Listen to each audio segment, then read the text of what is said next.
বিসমিল্লাহির রহমানির রহিম। পরম করুণাময় ও অসীম দয়ালু আল্লাহর নামে শুরু।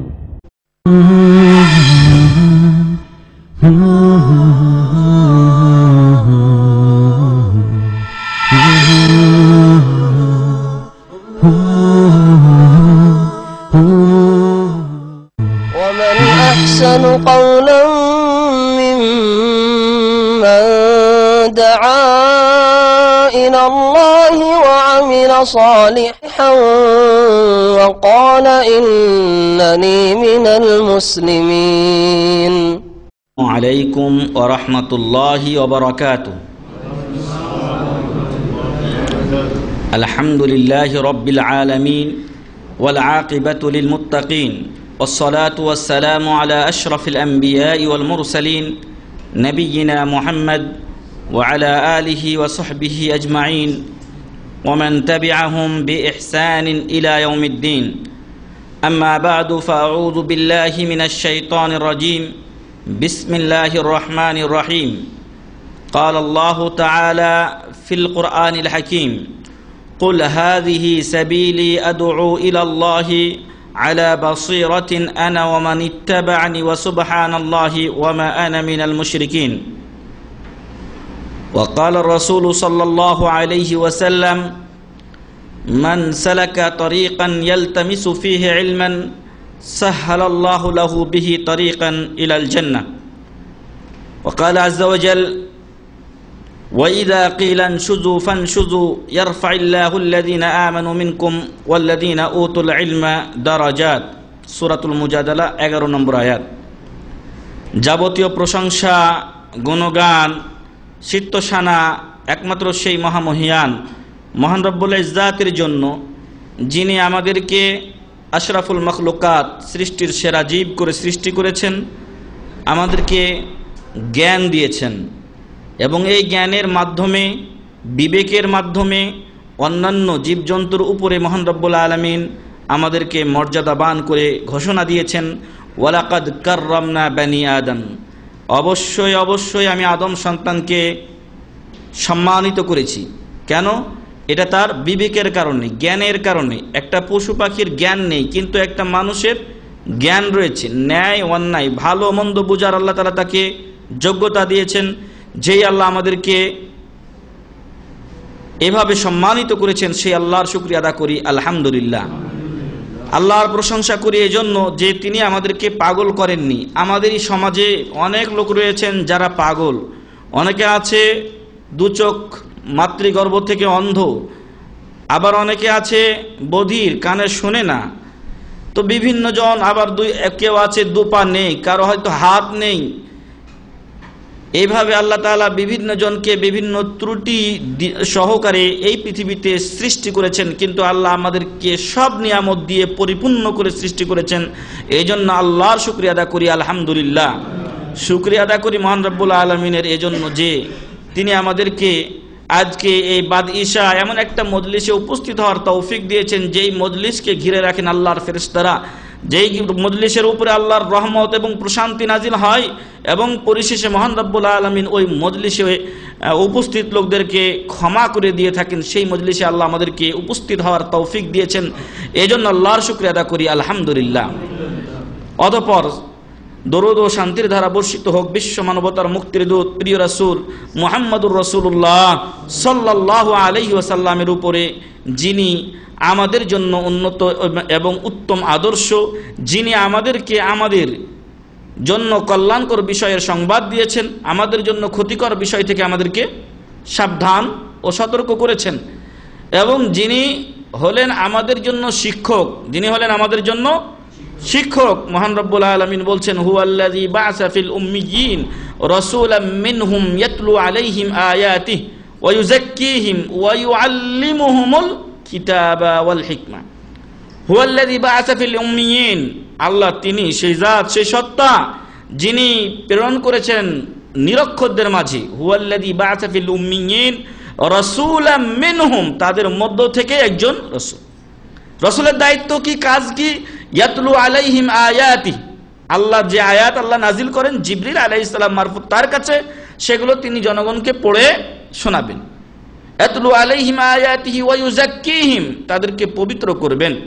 পবিত্র করা বিভিন্ন ধরন আছে, বাহ্যিক পবিত্রতা, আভ্যন্তরীণ পবিত্রতা, সবই মহান রব্বুল আলামিনের রাসূল মুহাম্মদ সাল্লাল্লাহু আলাইহি ওয়াসাল্লাম আমাদেরকে করেছেন। আভ্যন্তরীণ নাপাকি আছে, সেগুলো হলো শিরক, বেদাত, অপসংস্কৃতি, কুসংস্কার, এগুলো হলো আভ্যন্তরীণ। এক একজন এক এক কুধারণা নিয়ে বসে আছে। সন্ধ্যার সময় অমুক কাজ করতে নেই, দুপুরের সময় অমুক কাজ করতে নেই, ইত্যাদি ইত্যাদি। তো এই যে কুসংস্কারগুলো মানুষের অন্তরে আছে, এই পঙ্কিলতা থেকে, এই কালিমা থেকে আমাদের অন্তরকে পবিত্র করা শিখিয়েছেন কে? রাসূল সাল্লাল্লাহু আলাইহি ওয়াসাল্লাম।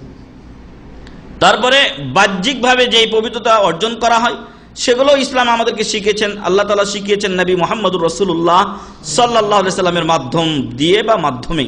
আর সেগুলো হচ্ছে পেশাব পায়খানা, তারপরে আরো যখন কারো স্বপ্নদোষ হয় ইত্যাদি, এইসব মাধ্যমগুলোর থেকে আপনি কিভাবে পবিত্রতা অর্জন করবেন সেগুলো রাসূল সাল্লাল্লাহু আলাইহি ওয়াসাল্লাম শিখিয়ে দিয়েছেন। ওয়া ইউযাক্কিহিম, তিনি পবিত্রতা আমাদেরকে তিনি পবিত্র করবেন, বাহ্যিকভাবে আর আভ্যন্তরীণভাবে, উভয় দিক দিয়ে। ওয়া ইউআল্লিমুহুমুল কিতাব ওয়াল হিকমাহ, আর তিনি শিক্ষা দেবেন তাদেরকে, মানে যাদের কাছে তাকে পাঠানো হয়েছে, আল কিতাব ওয়াল হিকমা। ওয়া ইউআল্লিমুহুমুল কিতাব ওয়াল হিকমা, কিতাব হচ্ছে আল কোরআনুল কারীম, হিকমা হচ্ছে সুন্নাতে রাসূল সাল্লাল্লাহু আলাইহি ওয়াসাল্লাম। ওয়া ইন কানু মিন ক্বাবলু লাফি দালালিন মুবিন, যদিও ইতিপূর্বে তারা স্পষ্ট গোমরাহিতে নিমজ্জিত ছিল। আমরাও যখন আমরা আমাদের মায়ের পেট থেকে ভূমিষ্ঠ হয়েছি তখন আমরা কিছুই জানতাম না। অনেক লোক বর্তমান সময়ে বলে যে আমার দ্বারা লেখাপড়া সম্ভব নয়, আমি বয়স আমার বেশি হয়ে গেছে,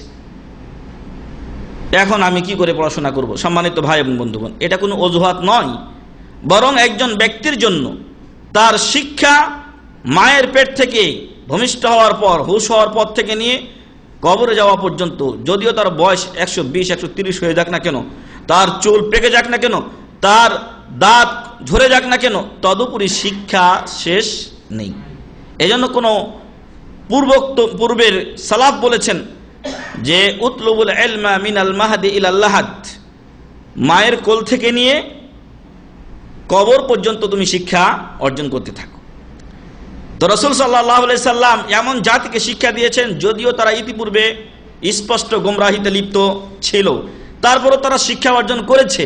এখন আমাদের সমাজে গিয়ে যদি আমরা বলি যে এগুলো ভুল, আসলে এগুলো কোরআন হাদিসের সাথে মিল নেই, এটা করেন, তুই 2 দিনে কি শিখে গেছিস?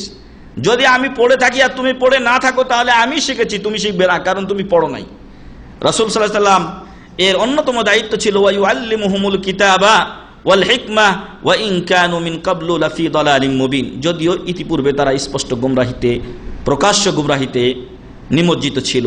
সেখান থেকে আল্লাহ তাআলা নবী মুহাম্মদ সাল্লাল্লাহু আলাইহি ওয়াসাল্লামের মাধ্যমে তাদেরকে টেনে তুলেছেন আলোর দিকে। ইখরিজুহুম মিনাজ যুলুমাত ইলান নূর, অন্ধকার থেকে তাদেরকে আলোর দিকে তুলেছেন। বলছিলাম এই রাসূলের উপরে মহান রব্বুল আলামিন অসংখ্য সালাত ও সালাম নাজিল করুন সাল্লাল্লাহু আলাইহি ওয়াসাল্লাম। সম্মানিত ভাই এবং বন্ধুগণ, আজকে আমরা যে বিষয়ে আলোচনা করব সে বিষয়টি হলো জ্ঞান অন্বেষণকারীর শিষ্টাচার বা আদব। জ্ঞান অন্বেষণকারীর শিষ্টাচার বা আদব। আমরা এখানে যারা আছি সকলেই জ্ঞান অন্বেষণকারী। আমরা যারা এখানে আছি, কেন আসছে এখানে? আজকে জ্ঞান শিখবো, কোরআন ও হাদিসের মাসলা মাসাইল শিখবো, নিজে আমল করব, পারলে অপরের কাছে প্রচার করব।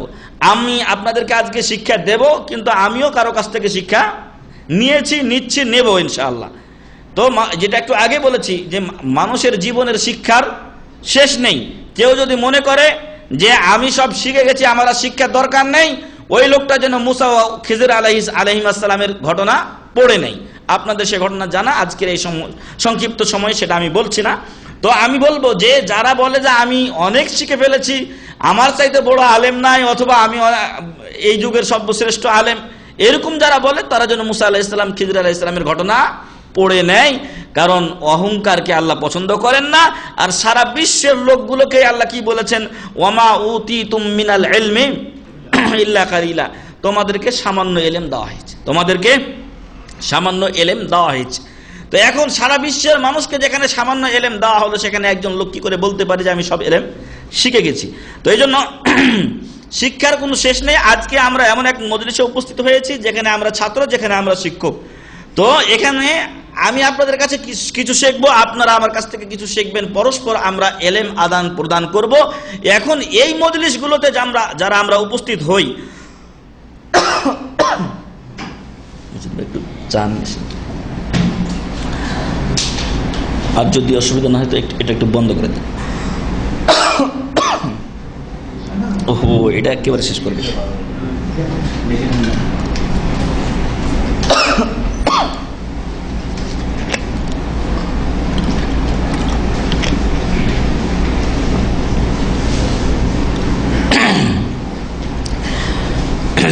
এই মজলিসগুলোতে আমরা যারা উপস্থিত হই, কেউ আমরা শিক্ষক, কেউ ছাত্র, পরস্পর আমরা এলেম বিনিময় করি, আমরা পরস্পর শিক্ষা অর্জন করি। আপনার কাছ থেকেও আমার মেলা কিছু শিকার আছে, আমার কাছ থেকেও আপনার শিকার আছে।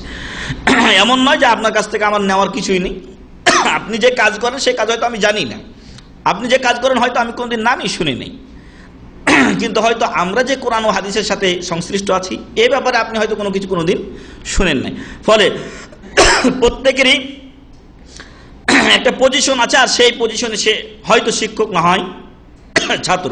তেমন অবস্থায় আমাদের কিছু আদব থাকা দরকার, শিষ্টাচার থাকা দরকার, নতুবা কাজ সঠিকভাবে কি হবে না, সম্পাদন হবে না। মহান রব্বুল আলামিন কোরআনে অনেক কঠিন কঠিন নিয়ম দিয়েছে, যেগুলোকে বর্তমান অধুনা বিশ্বের মানুষেরা অনেক ক্ষেত্রে অমানবিক বলে উল্লেখ করেছে। অনেক ক্ষেত্রে কি বলেছে? অমানবিক অথবা মানবতা বিরোধী। আর সেটা হচ্ছে কি, কোরআন আইন দিয়েছে যদি কেউ চুরি করে, মহিলা হোক আর পুরুষ হোক, কি করতে হবে? হাত কেটে দিতে হবে। ব্যভিচার যদি বিবাহিত বা বিবাহিতা নারী, বিবাহিত পুরুষ বা নারী যদি জেনা করে, রজম করে দিতে হবে, হত্যার বদলে হত্যা। এছাড়াও আরো অন্যান্য বিষয়ে কিসাস। এগুলো আমাদের কাছে সাধারণত চোখে কঠিন দেখালেও, মানবিক চোখে এটাকে কঠিন দেখালেও, এইটা যখন বাস্তবায়ন হবে তখন এটা বেশি প্রয়োজন হবে না। কারণ যখন আল্লাহর বিধান কায়েম হবে, আল্লাহর নিয়ম কায়েম হবে, তখন কিন্তু মানুষ সবাই কি হবে? সতর্ক হয়ে যাবে। একজনের চুরি করার ফলে হাত কাটা দেখে আরো 100 জন কি হবে? সঠিক হয়ে যাবে। ফলে আর হাত কাটার দরকার নেই। তুমি চুরি করিও না, তোমার হাতও কাটা পড়বে না। তুমি এই অপরাধ করিও না, তোমার কল্লা কাটাও পড়বে না। আর মহান রব্বুল আলামিন ওই আযাবগুলোর ক্ষেত্রে বলেছেন যে ওয়াল ইয়াশহাদু আযাবাহুমা তাইফাতুম মিনাল মুমিনিন, তাদের শাস্তির সময়, জেনাকারী জেনাকারিনী এদের শাস্তির সময় যেন ওয়াল ইয়াশহাদু আযাবাহুমা তাইফাতুম মিনাল মুমিনদের একটা দল উপস্থিত থাকে। কেন? ওরা যেন দেখে ভবিষ্যতে যেন ওদের মধ্যে কেউ এই কাজে জড়িত না হয়। তো প্রাথমিক পর্যায়ে এটাকে কঠিন মনে হলেও যখন এই শাস্তি বাস্তবায়ন হবে, এই নিয়ম বাস্তবায়ন হবে, তখন মানুষ সকলে কি হবে? সাবধান ও সতর্ক হয়ে যাবে। আপনারা দেখছেন সৌদি আরবের আইন কানুন কড়া। আপনি ইশারা কাতা বা খাতা যেটা আপনারা করেন না কেন, বলেন না কেন, তো আপনি ইশারা ডিঙিয়ে যাবেন, লাল বাতি পড়ার পরও যাবেন, 500 থেকে 900 পর্যন্ত আপনার আসবে। ওরে বাপ রে বাপ, আগে আপনি দাঁড়িয়ে যাবেন। আমাদের বেলাল ভাই আগে দাঁড়িয়ে গেছে, কয় তুই আসতে চালাইছস, দিছে 100 রিয়াল। তো যে কথা আমি বলছিলাম যে আইন কানুন এখানে কড়া আছে, ফলে মানুষজন আইনের লঙ্ঘন করে না। আমাদের দেশে আইনের শাসন নেই বলে মানুষজন আইনকে তোয়াক্কা করে না। আর যত 2 নাম্বারিয়ার থেকে নিয়ে শুরু করে কত নাম্বার আছে সবই আমাদের দেশে হয়। তো আমি বলছিলাম যে যদি ছাত্রের কিছু আদব থাকে, ছাত্রের কিছু শিষ্টাচার থাকে, কিছু নীতি থাকে, তাহলে একজন ছাত্র ওই নীতিগুলো অবলম্বন করলে তার শিক্ষা জীবন কি হবে? সুন্দর হবে, এবং তার এলেমও তার কাছে থাকবে। নতুবা মেলা লোক এলেম অর্জন করেছে, কিন্তু এলেম কতজনের আছে? মেলা লোক এলেম অর্জন করেছে, কিন্তু অনেক লোকের এলেম চলে গেছে। অনেক লোক কোরআনের হাফেজ হয়েছে, কিন্তু পরবর্তীতে আর হেফজ নাই, তো এমন কি অবস্থা, নামাজও পড়ে না, হয়তো বা বিড়ি সিগারেটও ধরে আছে। এমনও লোকের পরিচয় এই দাম্মামে আমাদের কাছে আছে। তো এই জন্য বলবো সম্মানিত ভাই এবং বন্ধুগণ, ছাত্রের শিষ্টাচার এগুলো আমাদেরকে রপ্ত করতে হবে। এবং যেহেতু আমি একজন ছাত্র, সেহেতু আমাকে সেগুলো মেনে চলতে হবে, আমাকে সেগুলো মেনে চলতে হবে। তবে আমি একজন আদর্শ ছাত্র হতে পারবো। যদি আদর্শ ছাত্র কেউ না হয় তাহলে প্রতিষ্ঠান তাকে চারিত্রিক সার্টিফিকেটও দেবে না। এবং সৌদি আরবে বিশেষ করে যদি শাহাদাতু হুসনুস সিরা ওয়া সুলুক কোনো প্রতিষ্ঠান থেকে কাউকে দেওয়া না হয়, এর মানে ওর সার্টিফিকেটের কোনো মূল্য নেই। যদি শাহাদাতু হুসনুস সিরা ওয়া সুলুক দেওয়া না হয়, মানে চারিত্রিক সার্টিফিকেট, ক্যারেক্টার সার্টিফিকেট যদি কাউকে দেওয়া না হয় তাহলে ওর সার্টিফিকেটের কোনো মূল্য নেই। ফলে আপনি একজন আদর্শবান যদি ছাত্র হতে চান, একজন শিক্ষার্থী হতে চান, আর প্রত্যেকে আমরা শিক্ষার্থী, একজন মা বলেন, একজন মেয়ে বলেন, ছেলে বলেন, বাবা বলেন, সবাই আমরা শিক্ষার্থী। শিক্ষার কোনো শেষ নেই। আপনি হয়তো ওস্তাদের কাছে শিখবেন, অথবা কোনো বই পড়ে শিখবেন, অথবা কোনো টেলিভিশনের প্রোগ্রাম শুনে শিখবেন, অথবা কোনো পাক্ষিক পত্রিকা হোক, মাসিক পত্রিকা হোক, যে কোনো জায়গা থেকে আপনি পড়ে এলেম অর্জন করছেন, আপনি শিক্ষার্থী। আপনি শিক্ষার্থী, আর শিক্ষার কোনো শেষ নেই। ফলে আসুন আমরা প্রত্যেকেই সত্যিকার ছাত্রের গুণে গুণান্বিত হই। মহান রব্বুল আলামিন যেন আমাদেরকে সে তৌফিক দান করেন, আল্লাহুম্মা আমিন। আর সেই গুণাবলীগুলো নিয়ে আজকে আমরা দুটি কথা আপনাদেরকে শোনাবো ইনশাআল্লাহ। শুরুতে বলছিলাম যে অনেক লোক বলে যে আমার বয়স হয়ে গেছে, আমার পক্ষে আর পড়া সম্ভব না, ওস্তাদ মেলা কাজ করতে হয়, কাজ করে আসার পরে আবার পড়তে আর মন চায় না, এরকম মেলা কথা শোনা যায়। সম্মানিত ভাই এবং বন্ধুগণ, এই অজুহাত, এই ওজোর ইতিহাস বলে যে গৃহীত হওয়ার নয়। এজন্য যে সাহাবায়ে কেরাম রাদিয়াল্লাহু আনহুম আজমাইন তারা বেশিরভাগই যখন ইসলাম গ্রহণ করেছেন তখন বার্ধক্য বয়সে ইসলাম গ্রহণ করেছেন। অনেকে 40 পেরিয়ে, 50 পেরিয়ে, 60 পেরিয়ে, অনেকে জীবনের শেষ লগ্নে এসে ইসলাম গ্রহণ করেছেন। এরপরও তারা কি করেছেন? এরপরও তারা হাদিস মুখস্থ করেছেন, কোরআনুল কারীম মুখস্থ করেছেন, যেই মুখস্থ আমাদের নেই, যেই মুখস্থ আমাদের নেই।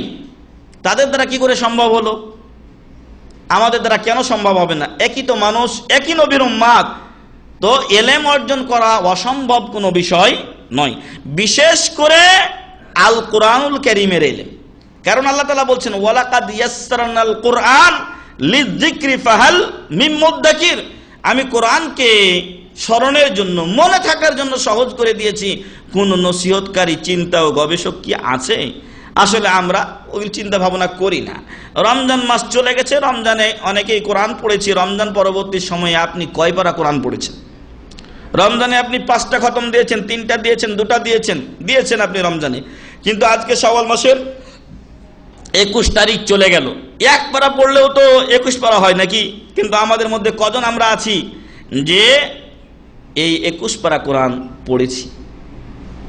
আসলে আমাদের মধ্যে প্রচুর ঘাটতি রয়েছে, আমাদেরকে অনুধাবন করা দরকার। প্রতিনিয়ত আমাদেরকে এমন অবস্থায় থাকা উচিত যে যে কোনো মুহূর্তে আমাকে এই পৃথিবী থেকে বিদায় নিতে হতে পারে। এজন্য আসুন আমরা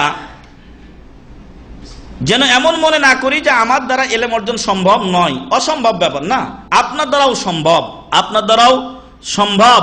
বরং রাসূল সাল্লাল্লাহু আলাইহি সাল্লাম আপনার জন্য সুসংবাদ দিয়েছেন, যেই বুড়া লোক কোরআন তেলাওয়াত করতে চেষ্টা করে কিন্তু বৃদ্ধ হয়ে যাওয়ার কারণে তার উচ্চারণ আসে না, তার জন্য ডবল নেকি। সুবহানাল্লাহ।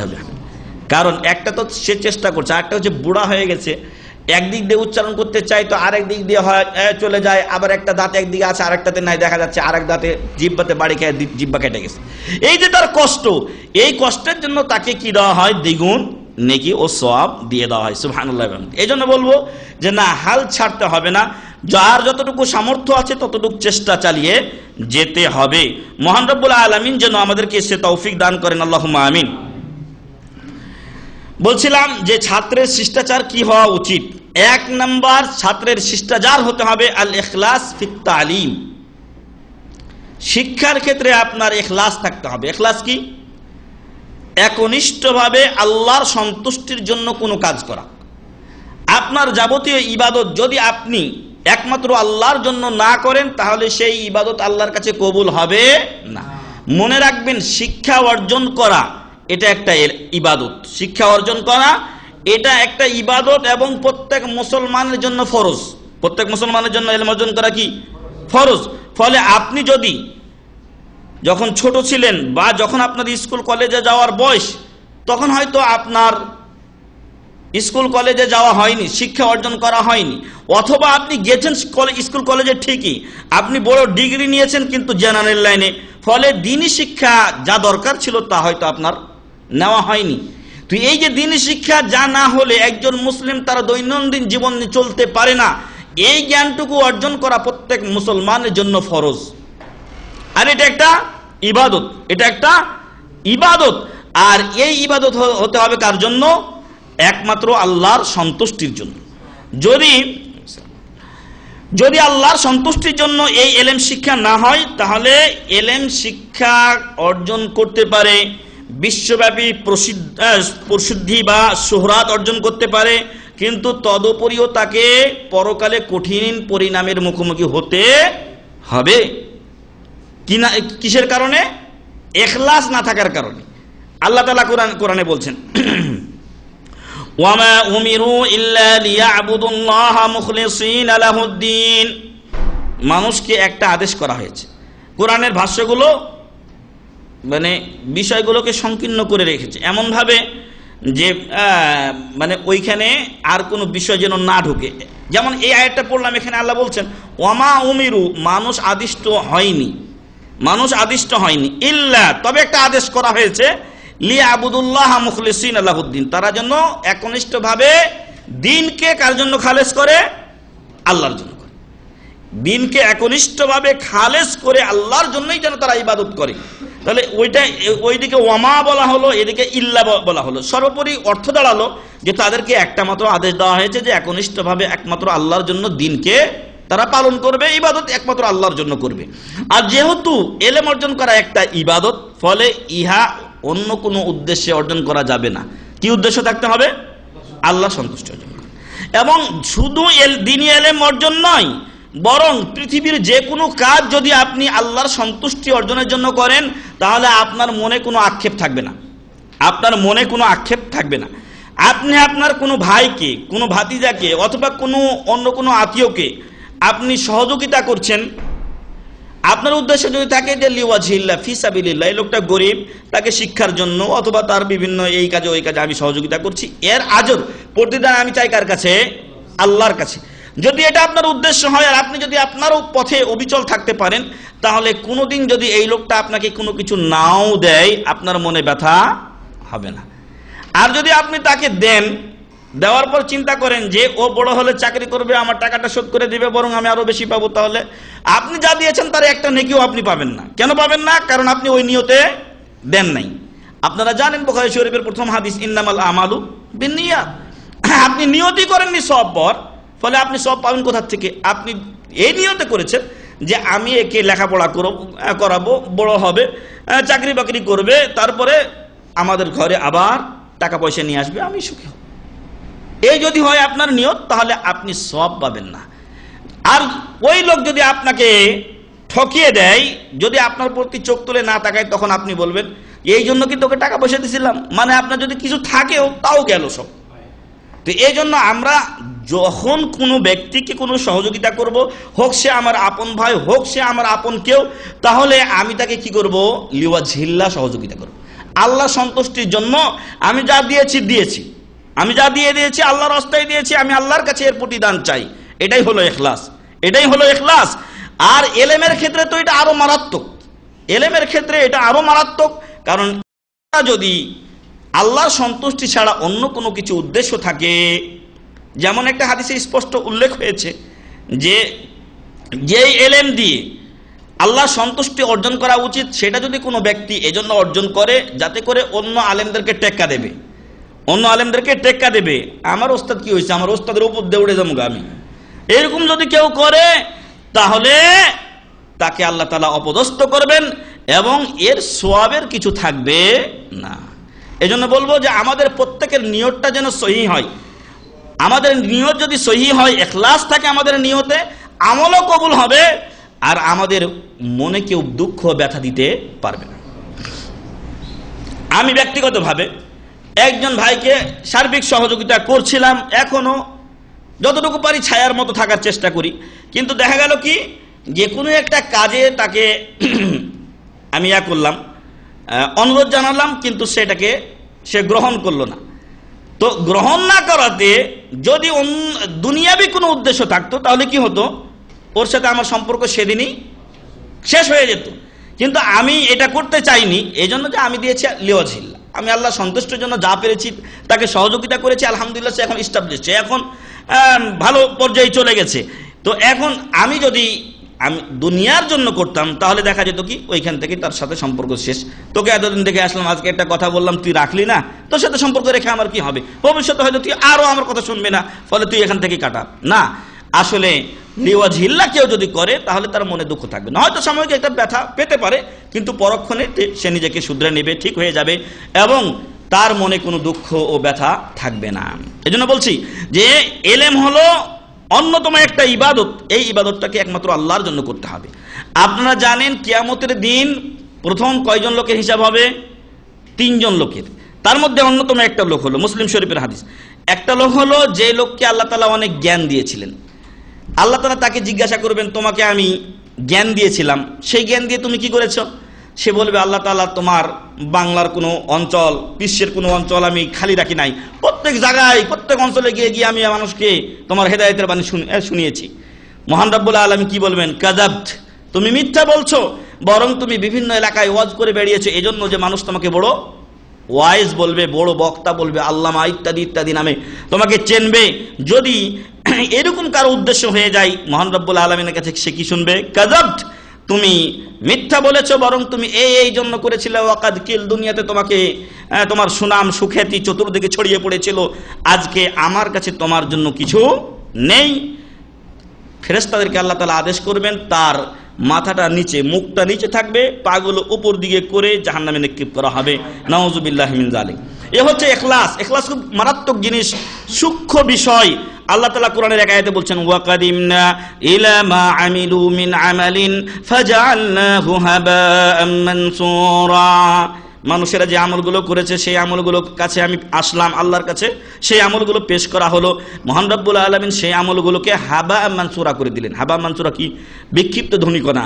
আপনারা দেখেছেন যে কোনো ঘরে যদি একটু ছিদ্র থাকে তাহলে দেখবেন এই ছিদ্রটা দিয়ে রোদ প্রবেশ করলে ওইখান দিয়ে অনেক ছোট ছোট কি কণা দেখা যায়, ধুলি কণার মতো দেখা যায়।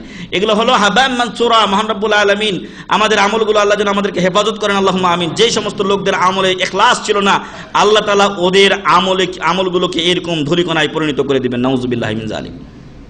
তো এই জন্য আমাদেরকে সাবধান ও সতর্ক থাকতে হবে। এলেমের মতো জিনিস যেন আমরা আল্লাহ ছাড়া অন্যের সন্তুষ্টির জন্য অর্জন না করি। মহান রব্বুল আলামিন বলছেন, ফা'বুদিল্লাহা মুখলিসাল লাহুদ্দিন আলা লাহুদ্দিনুল খালিস, তুমি আল্লাহর ইবাদত করবে মুখলিসাল লাহুদ্দিন, দিন বা ইসলামকে বা ইবাদতকে তার জন্য একনিষ্ঠ করে, আলা লাহুদ্দিনুল খালিস, একনিষ্ঠ দিন একমাত্র কার জন্য? মহান রব্বুল আলামিনের জন্য। যদি আপনি একনিষ্ঠভাবে কোনো ইবাদত করতে চান তাহলে সেটা করতে হবে একমাত্র আল্লাহর জন্য।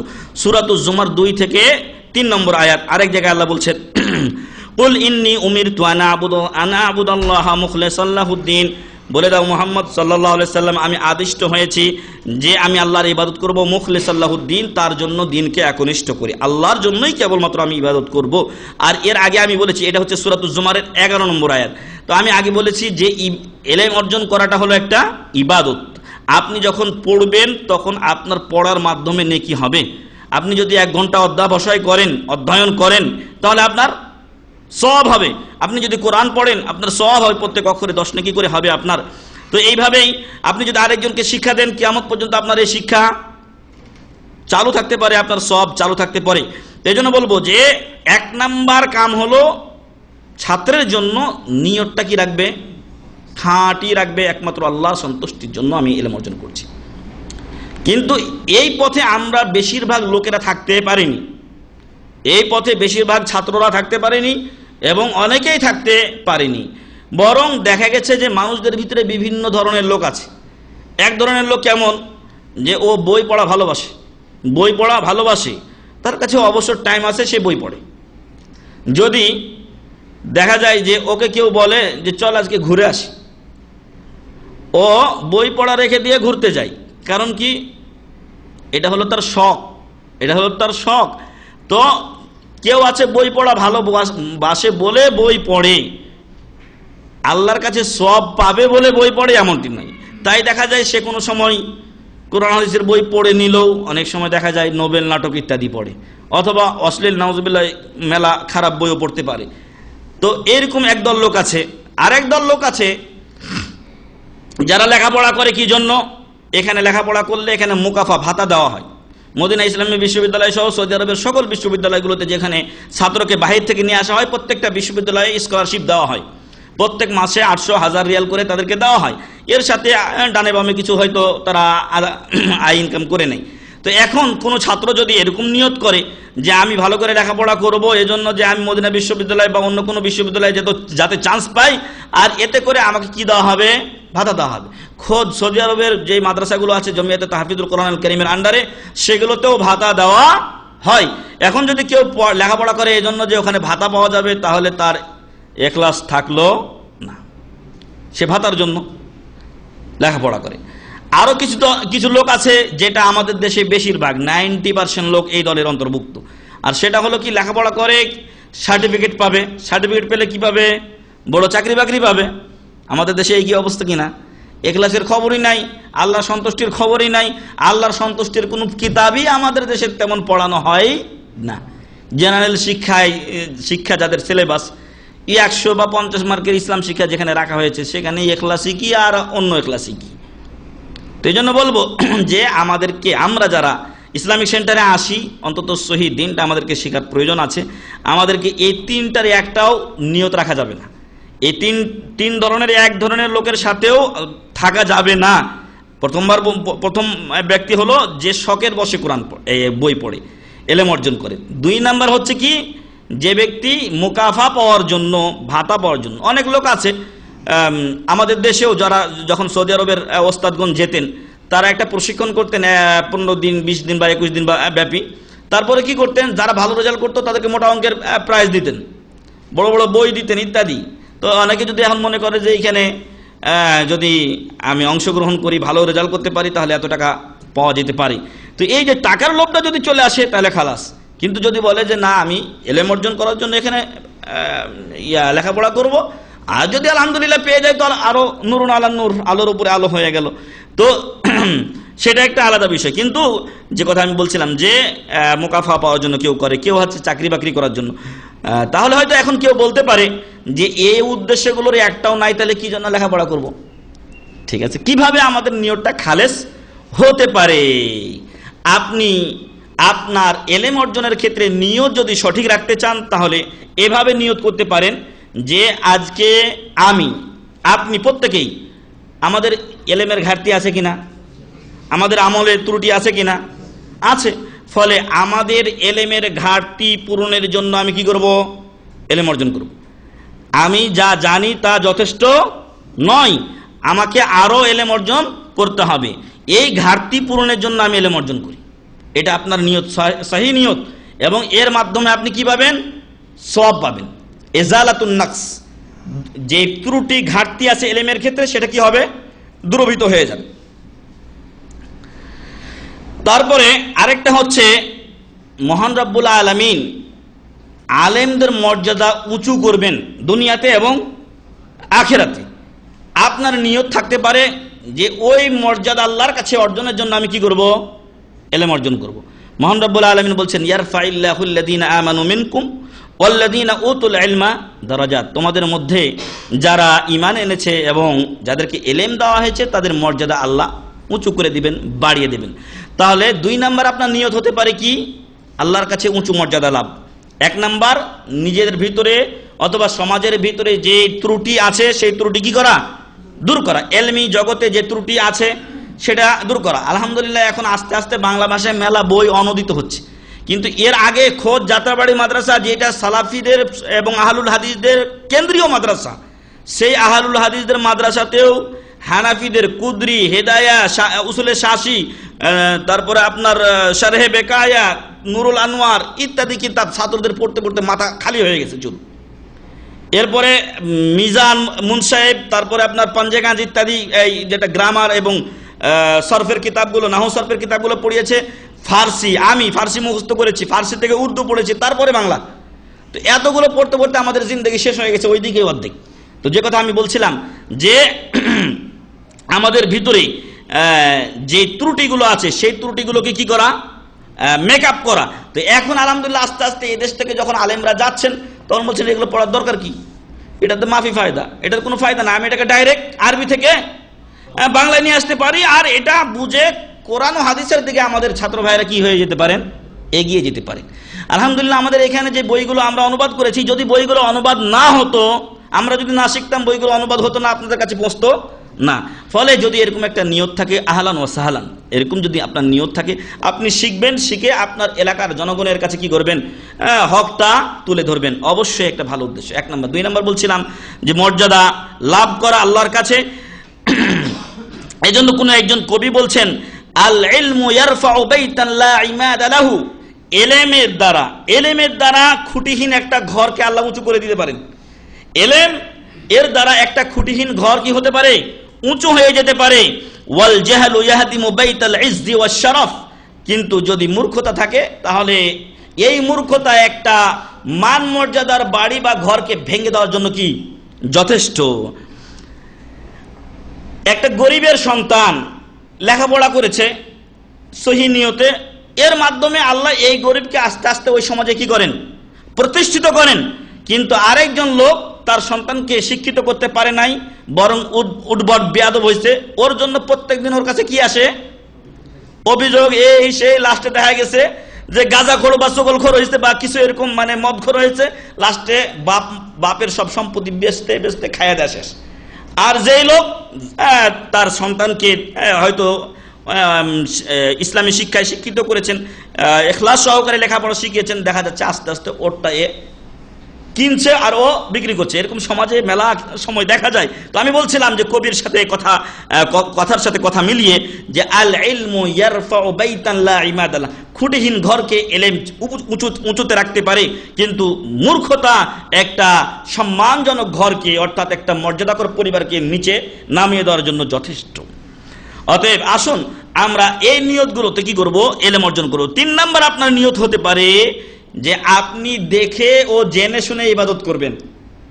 হুজুরে কইছে, আঙ্গ হুজুরে কম বুঝেনি, আঙ্গ হুজুর দেওবান ফারেক, আঙ্গ হুজুর এই ফারেক ওই ফারেক, এই হুজুরে না কইয়া যদি আপনি নিজের আমলটা নিজে দেখে করতে পারেন তো বেশি চমৎকার না?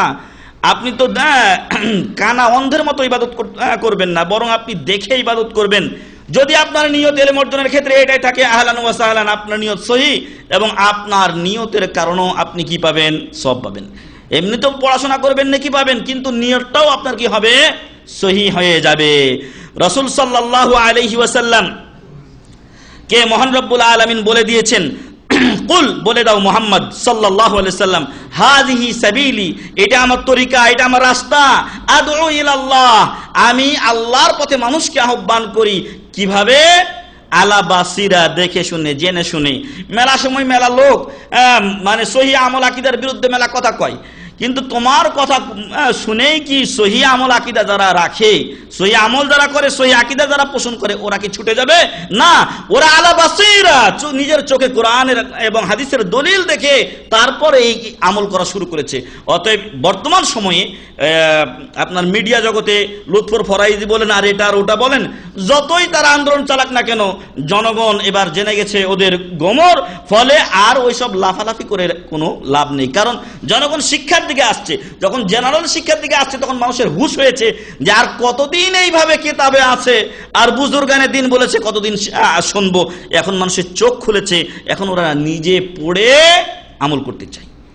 তাই আপনার উদ্দেশ্য হবে কি, যে আপনি জেনে শুনে জ্ঞান অর্জন করে নিজে দেখে আমল করবেন, যাতে আপনার অন্তর কি পাই, শান্তি পাই। ভাই একটা জিনিস আপনি নিজে নিজে করা আর আরেকজনকে দিয়ে করা, দুটা কি সমান হতে পারে? অসম্ভব ব্যাপার। তাই রাসূল সাল্লাল্লাহু আলাইহি ওয়াসাল্লামকে আল্লাহ তাআলা বলে দিলেন যে বলে দাও এই পথে আমি, এটা হচ্ছে আমার পথ, এই পথে আমি মানুষকে আহ্বান করি আল্লাহর পথে। কিভাবে? আলা বাসিরা, জেনে শুনে দেখে। আনা ওমানিত্তাবানি, আমি তো ডাকেই, আমার সাথে আমার অনুসারীরাও এই পথে মানুষকে আহ্বান করে। ফলে এটা যদি রাসূলের পথ হয়, তাহলে আমার আপনার পথ কি হওয়া দরকার? এ পথে হওয়া দরকার যে আপনি জানবেন, জেনে আপনি অন্যকে এই পথে আহ্বান করবেন। ফলে আপনার যদি জানা দরকার হয়, তাহলে অবশ্যই আপনাকে শিখতে হবে। আর শেখার উদ্দেশ্য হবে যে আমি শিখছি আল্লাহর সন্তুষ্টি কল্পে, মানুষকে জানানোর জন্য। আজকে বর্তমান সময় আমাদের দেশে অজুতে ভুল, নামাজে ভুল, প্রত্যেকটা জায়গাতে জায়গাতে পয়েন্টে পয়েন্টে এমন কোনো পয়েন্ট মনে হয় নাই যেখানে এক দুটা ভুল আপনি পাবেন না। বিয়ের ক্ষেত্রে ভুল, জানাজার ক্ষেত্রে ভুল, জন্ম হবে বাচ্চা সেখানেও ভুল। আগে আমি নিজে একদিন দেখছি, মামা সম্পর্ক হয় একটা লোক, তো পাশের এক বাড়িতে ছেলে হয়েছে নাকি, একেবারে বাড়ির সামনে উঠানের সামনে গিয়ে দাঁড়াইয়া আল্লাহু আকবার আল্লাহু আকবার আজান দেওয়া শুরু করছে। এটা তো তরিকা না। বাড়ির সামনে গিয়ে আজান দেবে, এটা তরিকা না। ছেলেটার কানে যাতে প্রথমে তাওহীদের বাণী পৌঁছে, এই জন্য প্রথম যখন বাচ্চাটা পরিষ্কার করে সামনে নিয়ে আসা হবে, তখন আস্তে আস্তে তার কাছে আজান দিতে হবে। আবার এক জায়গায় আছে যে আজান এক কানে বা একামত আরেক কানে, না, এটাও ঠিক না। বরং শুধু আজান দেবে ওকে তাওহীদের বাণী শোনানোর জন্য, যাতে ওর প্রথম বাণী কানে ঢুকে কি আল্লাহু আকবার আল্লাহু আকবার। তো যে কথা আমি বলছিলাম যে মানুষের ভিতরে কত যে অজ্ঞতা আছে তার কোনো শেষ নেই। হওয়ার থেকে নিয়ে মরা পর্যন্ত আমরা শিক্ষা অর্জন করব আমাদের বিশুদ্ধতার জন্য। আর এই প্রত্যেকটা ডিপার্টমেন্টে কি আছে, ভেজাল লেগে আছে। ফলে একটা লোকের যদি ওযু না হয় নামাজ হবে না। আবার নামাজের মধ্যে যদি এমন কোনো রুকন আছে যেটা ছুটে যায়, তাহলে ওর নামাজও বাতিল হয়ে যাবে। তাকবীরে তাহরিমা এমন একটা রুকন, যদি তাকবীরে তাহরিমা ছুটে যায় তাহলে কি হবে, নামাজ বাতিল।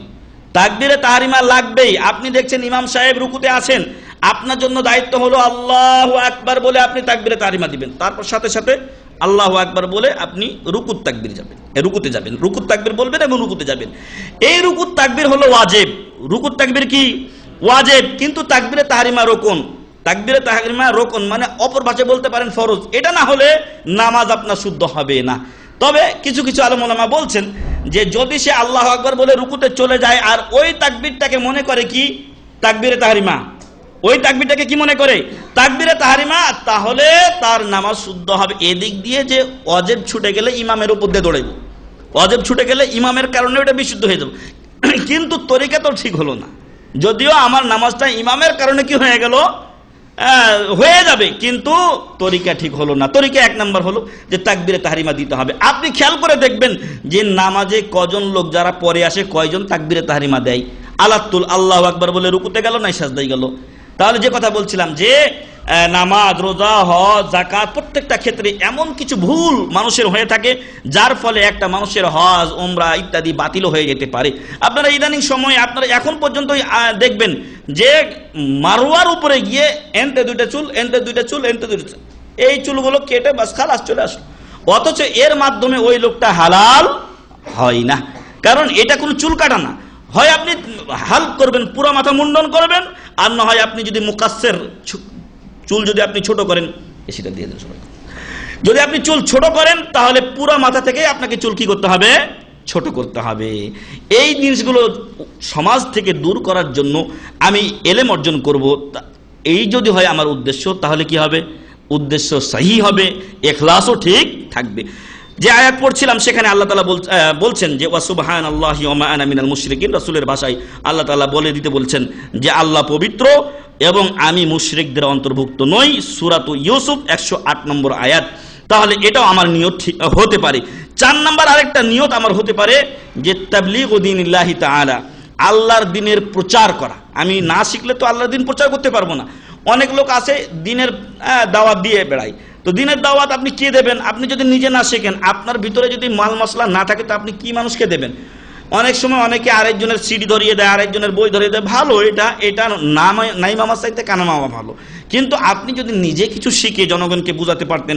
আপনি এমন এক জায়গায় গেছেন যেখানে আপনার দুটা কথা মানুষ শুনতে চায়, কিন্তু আপনার ভিতরে নাই বলে আপনি বলতে পারছেন না, তখন আপনি আফসোস করবেন, হায় আফসোস, যদি আমি কিছু শিখে আসতাম দাম্মাম ইসলামিক সেন্টার থেকে অথবা অমুক ইসলামিক সেন্টার থেকে, তাহলে আমি মানুষের সামনে দাঁড়িয়ে দুটা কথা বলতে পারতাম। অনেক সময় আপনার মজলিসে আসবে, গ্রামের লোকজন এইসব আলোচনা পায় না। ফলে আপনি যদি হিকমত সহকারী, নেগেটিভ না নিয়ে যদি পজিটিভই তাদেরকে বলেন যে রাসূল সাল্লাল্লাহু আলাইহি ওয়াসাল্লাম এরকম তাওহীদের গুরুত্ব দিয়েছেন এই সেই, তো অবশ্যই তারা শুনবে। আর সাধারণ জনগণকে যতক্ষণ পর্যন্ত মৌলভী সাহেব গুমরাহ না করেছে ততক্ষণ পর্যন্ত আপনার পক্ষেই তারা থাকবে। এজন্য যে আল্লাহ রাসূল সাল্লাল্লাহু আলাইহি ওয়াসাল্লাম বলেছেন কুল্লু মাউলুদিন ইউলাদু আলাল ফিতরা, প্রত্যেকটা মানুষের নেচার ইসলাম ধর্মের দিকেই থাকে যতক্ষণ পর্যন্ত ওকে মানুষ গুমরা না করে, বা বাপ মার কথা সে হাদিসে বলা হয়েছে।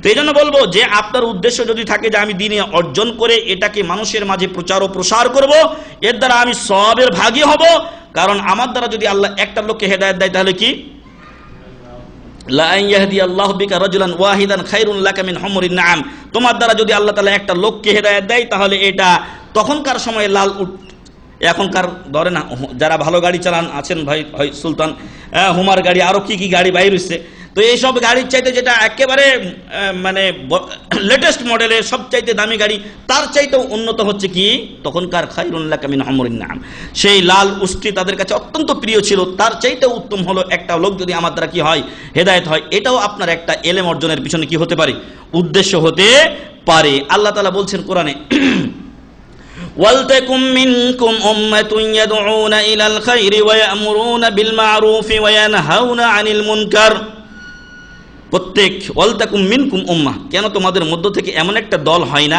যারা ইয়ামুরুনা বিল মা'রুফ ওয়া ইয়ানহাউনা আনিল মুনকার, যারা মানুষকে ভালো কাজের আদেশ করবে, অন্যায় কাজ থেকে নিষেধ করবে। আর এক আয়াতে আল্লাহ তাআলা বলছেন, ফালাউলা নাফারা মিন কুল্লি ফিরকাতিন তাইফাতুম মিনহুম লিয়াতাফাক্কাহু ফিদ-দীন ওয়া লিয়ুনযিরু কওমাহুম ইযা রাজাউ ইলাইহিম লাআল্লাহুম ইয়াহযারুন, তোমাদের মধ্য থেকে কেন ফালাউলা নাফারা মিন কুল্লি ফিরকা, প্রত্যেকটা কওম থেকে জাতি থেকে এমন একটা দল কেন বের হয় না যারা আল্লাহর দ্বীনের ইলম অর্জন করবে, আর যখন তাদের কওমের লোকেরা তাদের কাছে ফিরে আসবে তাদেরকে সে সাবধান ও সতর্ক করবে। অলিয়ুনদিরু কওমাহুম ইযা রাজাউ ইলাইহিম, যখন তাদের কাছে তারা ফিরে আসবে তখন তাদেরকে ভীতি প্রদর্শন করবে। আপনি ইলম অর্জন করে আপনার জাতির কাছে গেছেন, অথবা আপনার জাতি বাইরে ছিল, হয়তো আগের দিনে যুদ্ধ বিগ্রহ হতো, অনেক দিন 2 মাস 3 মাস চলে যেত, তারা যুদ্ধে চলে গেছেন, যখন ফিরে আসবে তখন আপনি তাকে কি করবেন, সাবধান ও সতর্ক করবেন।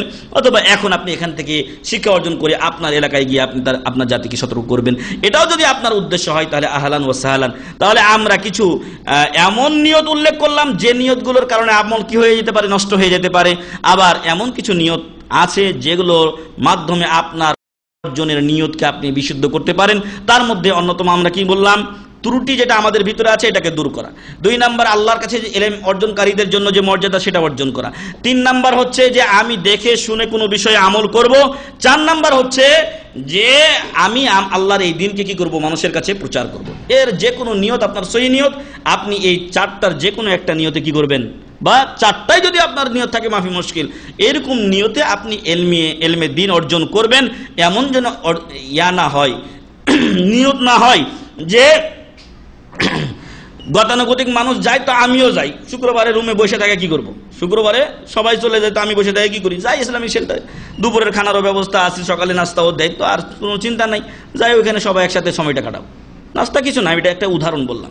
তো এরকম কিছু লোক আছে, না থাকা নয়। আমরা ক্লাস যখন করাই তখন কিছু লোকের এরকম চেহারা আমাদের কাছে ধরা পড়ে, এবং আমি চিনি এখনো, এখন কিছুদিন ধরে দেখি না 2-1টা লোককে, কিন্তু আছে আমাদের সেন্টারেও আসে যারা বিভিন্ন অন্য দার্সেও চলে যায় শুধু কি খাওয়ার জন্য। নাউযুবিল্লাহ মিন যালিক, আল্লাহ আমাদেরকে হেফাজত করুন, আল্লাহুম্মা আমিন। তো 1 নাম্বার ছাত্রের বৈশিষ্ট্য হবে ইখলাস। তার যদি ইখলাস থাকে তাহলে এই ইখলাসের মাধ্যমে সে জ্ঞান অর্জনে অগ্রসর হতে পারবে, এবং আল্লাহ তার এই ইলম অর্জনকে গ্রহণ করবেন, তার হেফজ শক্তিতে বরকত হবে, যা সে মুখস্থ করবে সেটাও তার ইয়াদ ও স্মরণে থাকবে। মহান রব্বুল আলামিন যেন আমাদেরকে ইলম অর্জন সহ আমাদের জীবনের প্রত্যেকটি ইবাদতে ইখলাস দান করেন, আল্লাহুম্মা আমিন। এবং এই ইলমের এই ইখলাসের ব্যাপারে আল্লাহ তাআলা বলছেন সূরাতুল কাহফের শেষে মহান রব্বুল আলামিন বলছেন যে তোমাদের মধ্যে যারা মহান রব্বুল আলামিনের সাক্ষাৎ পেতে চায় তারা যেন কি করে, ফালিয়ামাল আমালান সালিহা, তারা যেন সৎকর্ম করে, ওয়ালা ইউশরিক বিইবাদাতি রাব্বিহি আহাদা, তারা যেন সৎকর্ম করে, নবী মুহাম্মদ সাল্লাল্লাহু আলাইহি ওয়াসাল্লামের তরিকা মোতাবেক আমল করে, আর আল্লাহর সাথে কাউকে শরীক যেন না করে, অর্থাৎ ইখলাস যেন ঠিক রাখে। এখান থেকে আমল কবুলের 2টি শর্ত উল্লেখ করা হয়েছে, তার একটা হলো ইখলাস আর একটা হলো মুতাবাআতুর রাসূল সাল্লাল্লাহু আলাইহি ওয়াসাল্লাম। 2 নম্বরে আমরা বলবো, 1 নম্বর গেল ইখলাস, 2 নম্বর ইলম অর্জন বা ছাত্রের ইলম অন্বেষণকারী বা জ্ঞান অন্বেষণকারীর শিষ্টাচার হবে, আদব হবে ইহদারুল কলবি ইনদা তাআল্লুম। আপনি এখন ক্লাসে বসে আছেন, আপনার মন যেন বাড়িতে ঘুরে না বেড়ায়, আপনার মন বাড়িতে ঘুরে বেড়াচ্ছে, অমুক জায়গা সব জায়গায় চলে গেছে, শয়তান এটাই চাই যাতে আপনি এই ইলম অর্জন থেকে কোনো ফায়দা না পান। আপনি ফায়দার জন্য এসেছেন, আপনার চেষ্টাকে ব্যর্থ করার জন্য শয়তান নিয়োজিত আছে। হাত্তা নামাজে আবু বকর রাদিয়াল্লাহু আনহুর কথা আপনাদের জানা আছে, নামাজে মানুষের মনকে নিয়ে শয়তান যেখানে খেলা করে। আর এটা তো হলো শিক্ষা অর্জন, এটা হলো শিক্ষা অর্জন। আর এটাতে আরো বেশি দেবে এজন্য যে এটা যদি ঠিক হয়ে যায় তাহলে ওটাও ঠিক হয়ে যেতে পারে। এজন্য যখন আপনি ক্লাসে অলরেডি এসেছেন, আপনার সময় আপনি ব্যয় করছেন, তখন আপনি ভালো করে মনোযোগ সহকারে শুনুন। আপনি যদি মনোযোগ সহকারে না শুনেন তাহলে কি হবে জানেন? অনেক সময় আমি একরকম বলেছি, অথবা শেখ মতিউর রহমান সাহেব হাফিজাহুল্লাহ এখানে একরকম কথা বলেছেন, কিন্তু আপনার বেখেয়ালার কারণে আপনি কি করেছেন, একটা শব্দ ভুল শুনেছেন। আর ওই ভুল শব্দ শোনার কারণে মাসলা তিল থেকে তাল হয়ে গেছে, মানে উল্টে গেছে একেবারে। আমি বলছিলাম এদিকে হয়ে গেছে এদিকে। এই জন্য যখন শুনবেন তখন মনোযোগ সহকারে শুনবেন। আচ্ছা, এটা একটা আমাদের দার্সের বাহিরের একটা উদাহরণ। যারা ক্রিকেট খেলা দেখে ওরা সব সময় চোখ লাগিয়ে থাকে, আর যদি একটা উইকেট পড়ে যায় বা একটা 4-6 মেরা দেয়, আর যদি ও দেখতে না পায়, হারে দেখতে পাইলাম না, আফসোস করে। আরে ভাই, আপনি দার্সের সময় এসে কোথায় কোথায় আপনার মন ঘুরে বেড়াচ্ছে, ওইদিকে খেয়াল নেই। আর আপনি দেখেন যে ওই লোক খেলাতে এত মনোযোগ সহকারে খেলা দেখছে যেটা তার ধারে কাছেও তার ইসলামী দার্সের সময় পাওয়া যায় না। তো এই জন্য আমরা বলবো যে দুনিয়াবি কাজে আমি যতটা অ্যাক্টিভ, কেন আমি দার্সে আসছি, আমার সময় যাচ্ছে, যে সময়টা আমি হয়তো ঘুম পেড়েও উপকার পেতাম অথবা অন্য কোনো কাজ করতে পারতাম। লেমন চালক ভাইয়েরা আল্লাহ তাদের রিজেকে বরকত দান করুন, আল্লাহুম্মা আমিন। একটা ঘন্টা যদি তারা লেমোজিন চালাতেন হয়তো আরো 100-200 টাকা চলে আসতো। কিন্তু আপনি যখন এখানে এসেছেন তখন দুটো ভালো কথা শুনতে এসেছেন, আর মনোযোগ সহকারে শুনুন, এখান থেকে ফায়দা গ্রহণের চেষ্টা করুন। 3 নাম্বার ছাত্রের আদব হলো আল হিরস, আগ্রহ থাকতে হবে। আপনার যদি আগ্রহ না থাকে, গা এলিয়ে দেন, আপনি আসছেন দার্সে আছেন ঠিকই, আপনি কিন্তু ঘুমিয়ে গেছেন, অথবা ভাবছেন যে যদি গাড়ি পাই তো যাবো, না হলে নাই। আপনার যদি দার্সের চিন্তা থাকে, আপনার যদি এলেম অর্জনের একটা তাগাদা থাকে, তাহলে আপনি কি করবেন, গাড়ি পায় আর না পায় দরকার হলে আমি লেমোজিন ভাড়া করে যাব, গাড়ি পায় আর না পায় দরকার হলে আমি লেমোজিন ভাড়া করে যাব। উদাহরণ একটা আমি বলি যে আমাদের মসজিদের 3য় তলার ডান সাইডে আমাদের বাংলা খুতবা প্রজেক্টরে খুতবা চলাকালীন সময় দেখানো হয়। যারা আরবি বোঝে না ওরা ওখান থেকে পড়ে নিতে পারবে, এটা একটা সুবিধা করে দেওয়া হয়েছে। তো এখন আমি যে ফ্ল্যাশ মেমোরি আমাদের শহীদ ভাইকে দিয়েছি, আমি আমারটা আমার কাছে রেখে দিয়েছি, ওটার সাথে চাবি, ওখানকার যে তালা ওটার চাবিটা আমার কাছে। আর আরেক ফ্ল্যাশে ওনাকে দিয়েছি যেটাতে চাবি নাই। উনি এবার 11টার সময় ফোন দিয়েছেন যে শেখ চাবি তো থেকে গেছে আপনার লগে। আমার এখন কি দায়িত্ব, এখন আমার আগ্রহ হচ্ছে যে মানুষজন যেন দেখতে পাই। যদি এই একটা চাবির জন্য আমি সারা সপ্তাহ ধরে কষ্ট করেছি, খুতবাটার তর্জমা করেছি, এটাকে ওয়ার্ড থেকে পাওয়ার পয়েন্টে নিয়ে গেছি, তারপরে এখন যদি শুধু একটা ভুলের কারণে মানুষজন দেখতে না পায়, হয়তো 50 জন 100 জন লোক দেখবে, কথার কথা। তো এই 50 জন লোক কেউ না কেউ তো উপকৃত হবে। তখন আমি তাড়াতাড়ি লেমোজিন নিয়ে এসে ভাইকে চাবি দেই, উনি গিয়ে আবার খুললেন। তো আমি যে কথা বলছিলাম যে একটা আগ্রহ মানুষের, যদি আমার আগুনটা খাইলে পারলি, আমি তো দিয়েছিলাম, তো ভুল হয়ে গেছে শেষ।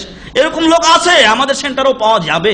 কিন্তু মানুষের যখন আগ্রহ থাকে তখন তার দ্বারা কঠিন কাজও কি হয়ে যায়, সহজ হয়ে যায়। ঠিক ওইরকম আপনি যখন দার্সে আসবেন আপনার যেন একটা গুরুত্ব থাকে, দার্সে যখন আসবেন তখন যেন আপনার তাগাদা নিয়ে আসেন।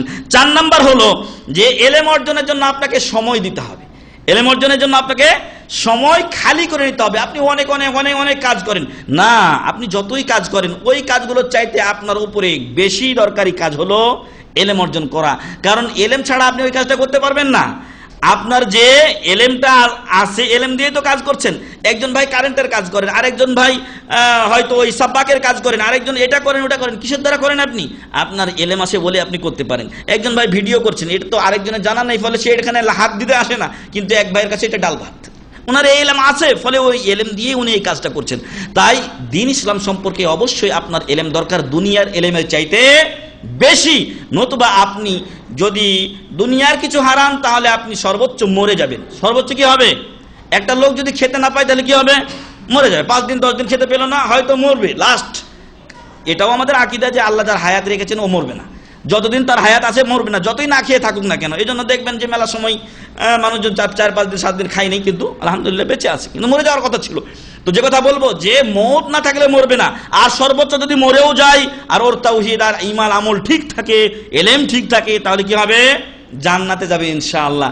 আর যদি দুনিয়াতে ভুরি ভুরি খাবার, খাওয়ার পর খাওয়া, কোনো সমস্যা নেই, বাড়ি গাড়ি সবকিছু আছে, হেদায়েত তার ভিতরে নেই, মরার সাথে সাথে জাহান্নামে যাবে, কোনটা ভালো বেশি? দুনিয়াতে আপনি কিছু কষ্ট করলেন কিন্তু পরকালে আপনি নাজাত পান, এটাই আপনার জন্য উত্তম। কারণ হচ্ছে দুনিয়ার জীবন ক্ষণিকের আর পরকালীন জীবন হচ্ছে অনন্তকালীন জীবন। সম্মানিত ভাই এবং বন্ধুগণ, তাই বলে কি দুনিয়াতে আপনি কাজকর্ম কিছুই করবেন না, সবসময় এলেম নিয়ে পড়ে থাকবেন? না, অবশ্যই আল্লাহ তাআলা আপনাকে দুনিয়ার কাজকর্ম করতে বলেছেন। আল্লাহ বলছেন কি, ফাইদা কুদিয়াতিস সালাতু ফান্তাশিরু ফিল আরদ ওয়াবতাগু মিন ফাদলিল্লাহ, নামাজ শেষ, আপনি জমিনে ছড়িয়ে পড়ুন, আল্লাহর রিজিক, আল্লাহর ফজল, অনুগ্রহ, দয়া, আল্লাহর রিজিক তালাশ করুন। আরেক আয়াতে আল্লাহ তাআলা বলছেন, ওয়া আখারুনা ইয়াদরিবুনা ফিল আরদি ইয়াবতাগুনা মিন ফাদলিল্লাহ, আরেকটা দল এমন আছে যারা জমিনে বিচরণ করে, ভ্রমণ করে বেড়ায়, আল্লাহর রিজিক তালাশ করে, আল্লাহর রিজিক তালাশ করে। আগের আয়াতটা সূরাতুল জুমা 10 নম্বর আয়াত, পরের আয়াতটা সূরাতুল মুজাম্মিল 20 নম্বর আয়াত। ফলে মহান রব্বুল আলামিন বসে থাকতে বলেননি, তবে এই রিজিকের পিছনে দৌড়াতে গিয়ে এলেমের জন্য আমি একটু সময় পাবো না, এটা যদি হয় তাহলে আমি দুর্ভাগা। তাহলে আমি কি? দুর্ভাগা। আমি দুনিয়ার পিছনে ছুটতে গিয়ে আমি দিনের জন্য আধা ঘন্টা 1 ঘন্টা টাইম বের করতে পারি না, আমি দুর্ভাগা। আর যদি আমি দুনিয়াও অর্জন করি, আমি দিনের জন্য সময় রেখেছি 1 ঘন্টা 2 ঘন্টা, তাহলে আহলান ওয়া সাহলান, আপনার ঠিক পথটা ঠিক আছে। মহান রব্বুল আলামিনের রাসূল মুহাম্মদ সাল্লাল্লাহু আলাইহি ওয়াসাল্লাম বলছেন, এই পৃথিবী আপনি যতটুকু অর্জন করেছেন, যতই অর্জন করেন এর চাহিদা শেষ হবে না। আপনি মনে করছেন এই জমিটা কিনে নেই, তারপরে একটা বাড়ি বানিয়ে নেব। যখন আপনি জমিটা কিনছেন, তারপরে দেখছেন যে পাশে আরেকটা ভালো জমি বিক্রি হচ্ছে, আরে ওইটা কিনে নিই। এই একটা চিন্তা একটার পর একটা মানুষের মন হতেই থাকবে, এটা মানুষের নেচার, এটা কারো দোষ না, বরং এটা মানুষকে এইভাবেই আল্লাহ তৈরি করেছেন। আর এই কথাই বলছেন আল্লাহ রাসূল সাল্লাল্লাহু আলাইহি সাল্লাম, লাউ কানা লি ইবনে আদম ওয়াদিয়ান মিন মালিন, যদি আদম সন্তানের 2টা ওয়াদি, উপত্যকা থাকে, উপত্যকা কার আছে আমাদের? বিশাল বিশাল উপত্যকা, এরকম 2টা উপত্যকা যদি থাকে আদম সন্তানের, লাবতাকা সালিসান, তাহলে সে 3 নাম্বারটা চাইবে। যদি 2টা বিশাল উপত্যকা এলাকা, ধরেন 2টা জেলা আছে, স্টেট, দাম্মাম আর রিয়াদ আপনারই, তাহলে আপনি কি চাইবেন? মক্কাটাও যদি আমার হইতো, জেদ্দাটাও যদি আমার হইতো। এরকম মানুষের চাহিদা, মানে প্রত্যেকের লেভেল অনুযায়ী, এটা যাদের হয়তো এতটুকু হয়ে গেছে তারা ওই লেভেলে চাইবে, আর যাদের কম আছে ও হয়তো ওর অনুযায়ী চাইবে।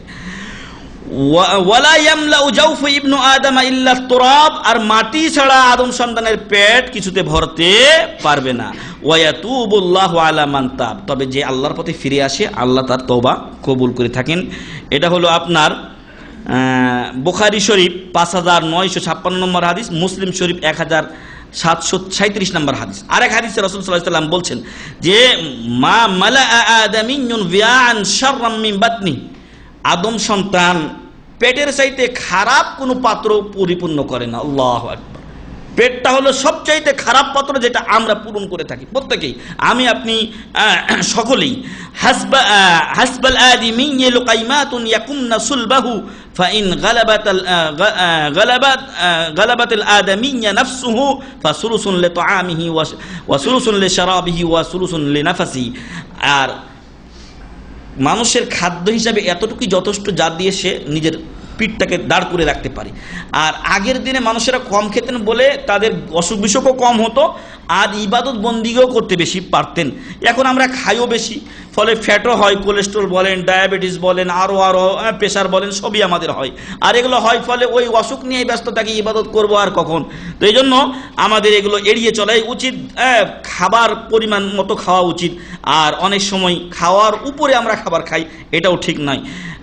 তারপর আল্লাহ রাসূল সাল্লাল্লাহু আলাইহি ওয়াসাল্লাম বলছেন, ফাইন গালাবাতিল আদামিয়া, আদম সন্তানের উপরে যদি তার আত্মা বিজয়ী হয়ে যায়, ফলে আরো বেশি খাইতে চাই।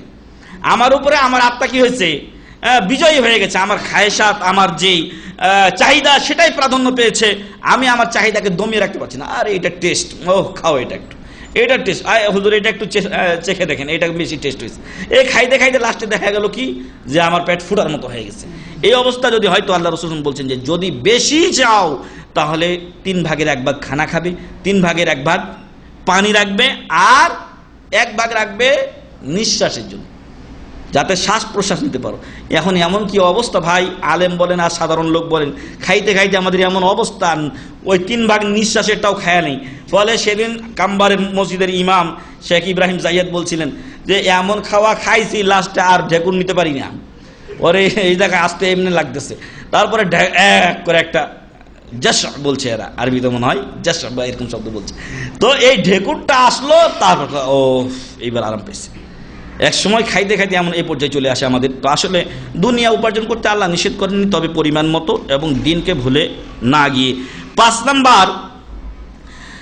নাম্বার আর শিষ্টাচার হচ্ছে আস-সবরু ওয়াত তাহাম্মুল, ধৈর্য ধারণ করতে হবে। সূরাতুল আসরের শেষ অংশে এটা বলে দেওয়া হয়েছে। ধৈর্যের প্রকার হলো 3টা। কয় প্রকার?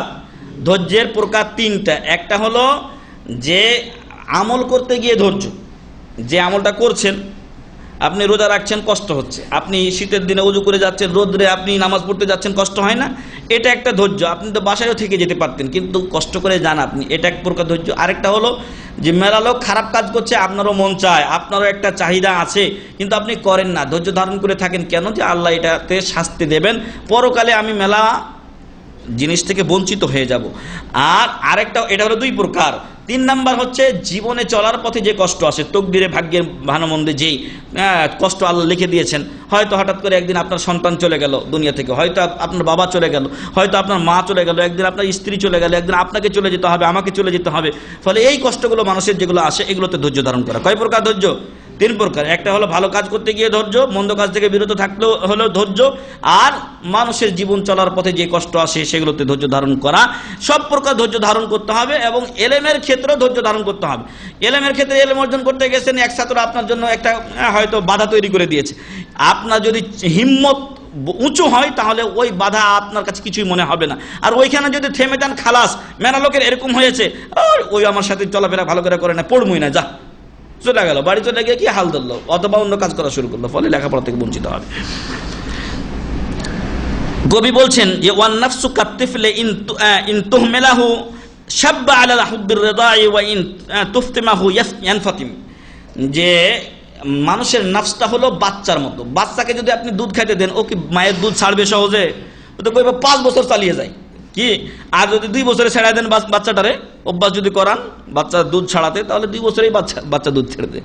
ঠিক ওই রকম আপনার নাফসকে আপনি যদি ঢিলা ঢালা ছেড়ে দেন, তাহলে নাফস সাহেব খালি খেলাধুলা করে বেড়ায় আর মজা নিয়ে বেড়ায়। কিন্তু আপনি যদি এটাকে একটু দমন করে রাখেন, তাহলে আপনার জীবন কি হবে? কন্ট্রোল হয়ে যাবে, এবং আপনিও হক পথে থাকবেন এবং ধৈর্য ধারণ করে এলেম অর্জন করতে পারবেন। সাদিসান 6 নাম্বার হলো আল ইস্তিমরার ওয়া আদমুল ইনকিতা, নিয়মিত আসা। আজকে একদিন আসলেন, 5 দিন নাই, চলবে? তাহলে ধারাবাহিকতা কিছুই ঠিক থাকবে না। বিশেষ করে কেতাবি দার্স যেগুলো হয়, ওগুলোতে কন্টিনিউ থাকতে হবে। আপনি আগের দাস শুনেছেন, পরের দাস আপনি নাই, তারপরের দাস আপনি কি বুঝবেন?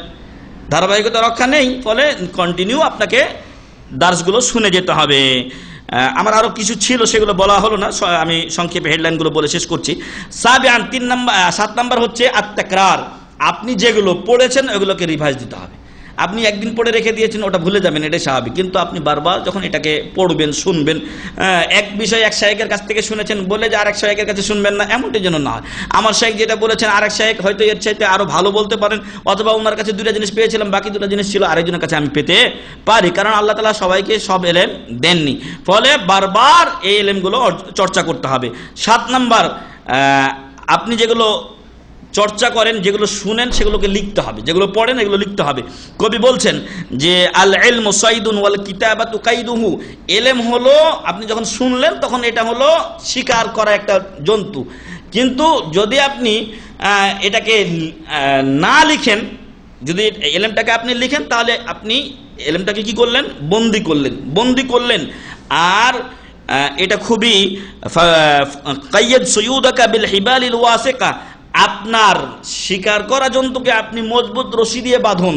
ফামিনাল হামাকাতি আন তাসিদা গাজালাতান, বড়ই বোকামির কাজ যে আপনি একটা হরিণ শিকার করবেন, ওয়া তাতরুকুহা বাইনাল খালায়েক তালিকাতান, কিন্তু এটা মানুষের সামনে ছেড়ে দিলেন। হরিণ শিকার করার পর ছেড়ে দিলে থাকবে হরিণ?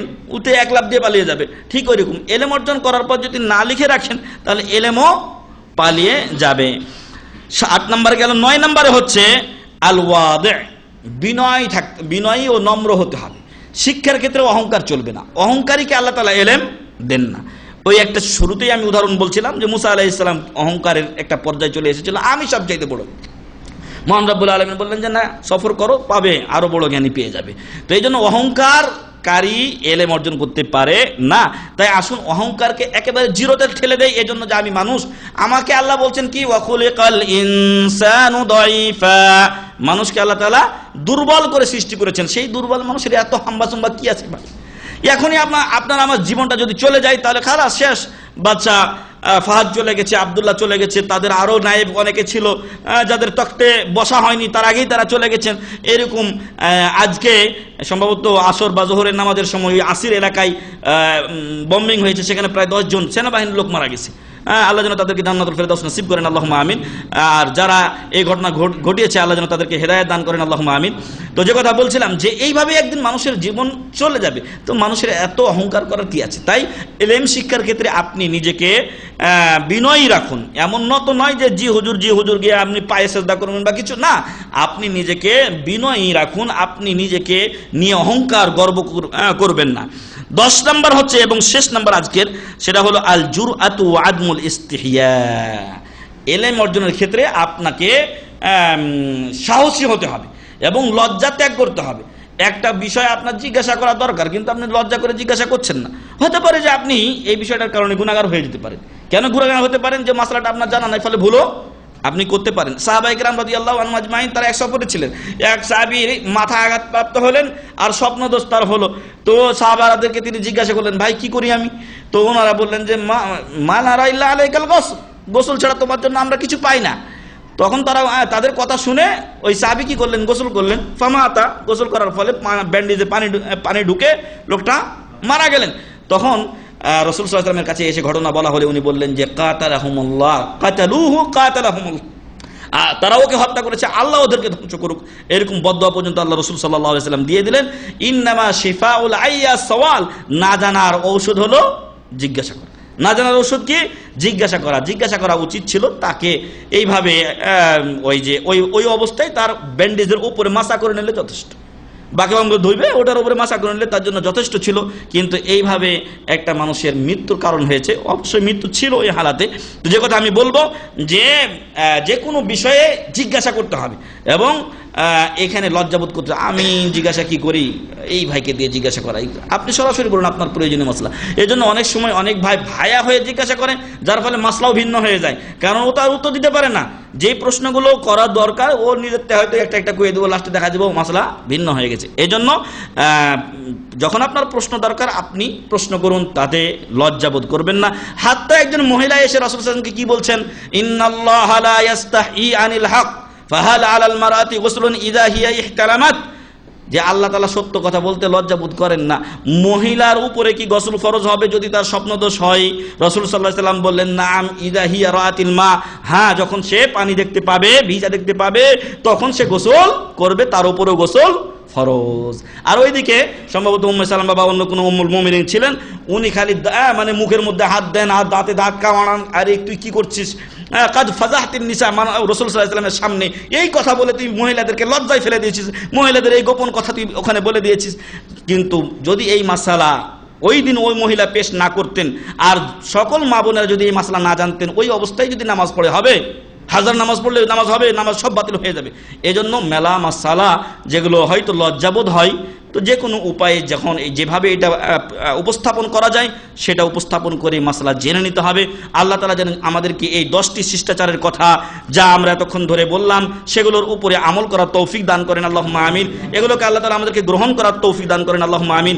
পরিশেষে বলবো, ইমাম শাফিঈ রাহিমাহুল্লাহ ছোট্ট এক কবিতার 2 লাইনে বলে দিয়েছেন যে আখিলান তানালুল ইলমা ইল্লা বিসিত্তাতিন, হে ভাই 6টা জিনিস ছাড়া তুমি ইলম অর্জন করতে পারবে না। সাউম্বিকা আন তাফাসিলিহা বিবায়ান, বিস্তারিতভাবে আমি তোমাকে ওগুলো বলে দেব। 1 নাম্বার হচ্ছে যাকাউন, মেধা লাগবে। পয়সা যদি হয় তাহলে খুব কমই হবে, একদম হবে না তা না, তবে মেধা লাগবে 1 নম্বর। 2 নম্বর আগ্রহ লাগবে, যেটা আমরা বলে এসেছি। 3 নম্বর ইজতিহাদ, পরিশ্রম থাকতে হবে, অলস হলে চলবে না। 4 নম্বর বুলগাতুন, কিছু খরচ করতে হবে, ফাউ ফাউ এলেম হবে না, বই কিনতে হবে, খাতা কিনতে হবে। এজন্য দরকার হলে টিউশনি যদি পড়তে হয়, যেটা আমাদের দেশে করে, কিন্তু দিনী ক্ষেত্রে খুব কমই মানুষের এই পথে আগায়। অবুলগাতুন, এবং এর জন্য কিছু ব্যয় করতে হবে। ওয়াসুহবাতু উস্তাদিন, এবং ওস্তাদের সংস্পর্শে থাকতে হবে। আন্দাজে যেখানে সেখান থেকে এলেম নিলে 14 রকম এলেম হবে এবং ভুল এলেম আসবে। তাই ভালো শিক্ষকের সাথে থাকতে হবে, পরামর্শ নিতে হবে, তার কাছে পড়াশোনা করতে হবে। ওয়াতুলু জামানিন, একটা লম্বা সময় দিতে হবে। এমন নয় যে 1 দিন 2 দিন গেলাম এলেম হয়ে যাবে। ভাই আমরা ওই ছোট কাল থেকে এলাকায় পড়েছি, তারপরে যাত্রাবাড়িতে এসে 12 বছর পড়ছি, তারপরে আরো পড়া, তারপরে মদিনায় এসে আর 5-7 বছর পড়া, এরপরও এলেমের শেষ নাই। ফলে আপনি যদি একদিনই বলে দেন যে সব শিখে নিয়েছি, কত যাব আর, না, আপনাকে বেশি সময় দিতে হবে। যত বেশি সময় দিবেন তত বেশি আপনি শিখতে পারবেন। সর্বোপরি বলবো, এলেম হলো আল্লাহর দান, এলেম হলো আল্লাহর দান, আর যাকে আল্লাহ তাআলা পছন্দ করেন তাকেই এই এলেম দিয়ে থাকেন। তবে আমরা যে কারণগুলো বললাম, শিষ্টাচারগুলো বললাম, কেউ যদি এগুলো করে তাহলে এলেম অর্জন করা কি হবে? সহজ হবে, সহজ হবে। আর আল্লাহ তাআলা তার প্রিয় নবী মুহাম্মদ সাল্লাল্লাহু আলাইহি ওয়াসাল্লামের মাধ্যমে বলে দিয়েছেন, মান ইউরিদিল্লাহু বিহি খাইরান ইউফাক্কিহু ফিদ্দীন। মহান রব্বুল আলামিন যার কল্যাণ চান, আল্লাহ তাকে দ্বীনের ফকিহ বানিয়ে দেন, দ্বীনের জ্ঞানী বানিয়ে দেন, দ্বীনের জ্ঞান দান করেন। আমরা মহান রব্বুল আলামিনের কাছে আজকের এই মজলিস শেষে এই দোয়াই করবি, মহান রব্বুল আলামিন যেন আমাদের সকলকে দ্বীনের ইলম দান করেন, আল্লাহুম্মা আমিন, এবং সহিহ ইলম দান করেন, আল্লাহুম্মা আমিন। আল্লাহ তাআলা আমাদের মাঝের বিভিন্ন অলসতা দূর করে দিন, আল্লাহুম্মা আমিন, এবং ইলম শিখতে যেন আল্লাহ আমাদেরকে আগ্রহী করে দেন, আল্লাহুম্মা আমিন। আজকে যারা আমরা উপস্থিত আছি, আল্লাহ আমাদের সকলকে যেন নিয়মিত ইসলামিক সেন্টারের দার্সগুলোতে উপস্থিত হওয়ার তৌফিক দান করেন, আল্লাহুম্মা আমিন। আল্লাহ আমাদের গুনাহ খাতা মাফ করুন, আল্লাহুম্মা আমিন। আল্লাহ আমাদের সকলকে কোরআন ও সহিহ হাদিসের ইলম অর্জন করার তৌফিক দান করুন, আল্লাহুম্মা আমিন। আল্লাহ আমাদের সকলকে দ্বীনের মুবাল্লিগ বানিয়ে দেন, আল্লাহুম্মা আমিন। মহান রব্বুল আলামিন আমাদের সকলকে যেন জান্নাতুল ফেরদাউস নসিব করেন, আমিন। আমাদের অনেক আত্মীয় স্বজন আছেন যারা কবরে শায়িত, আল্লাহ যেন তাদের কবরকে জান্নাতের টুকরা বানিয়ে দেন, আল্লাহুম্মা আমিন। তাদেরকে আল্লাহ ক্ষমা করে দিয়ে তাদেরকে যেন আল্লাহ জান্নাতুল ফেরদাউস নসিব করেন, আমিন। আমাদের সকলের সকল ভুল বুঝাবুঝি আল্লাহ যেন দূর করে দেন, আল্লাহুম্মা আমিন। ওয়া আখিরু দাওয়ানা আলহামদুলিল্লাহি রাব্বিল আলামিন। সুবহানাকাল্লাহুম্মা ওয়া বিহামদিকা আশহাদু আল্লা ইলাহা ইল্লা আনতা আস্তাগফিরুকা ওয়া আতুবু ইলাইক। আসসালামু আলাইকুম ওয়া রাহমাতুল্লাহি ওয়া বারাকাতুহু।